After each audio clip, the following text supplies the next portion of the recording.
Esu Jokūbas Mustavičius, man yra 16 metų.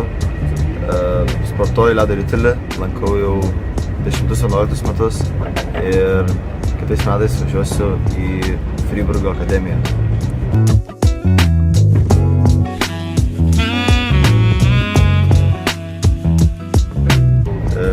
Man sakyčiau, pati pradžia ir pabaiga, kai sužinojau apie mokyklą, man ją pristatė ir pati pabaiga proceso, kai jau gavau laišką, kad esu priimtas į mokyklą.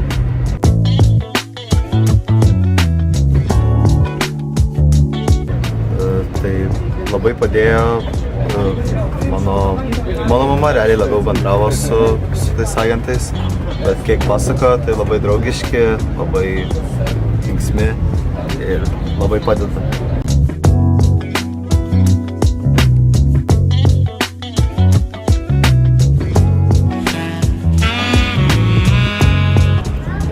Tai visas procesas, sakyčiau, vyko apie pusę metų ir sakyčiau, nebuvo jokių sunkumų, viskas praėjo sklandžiai.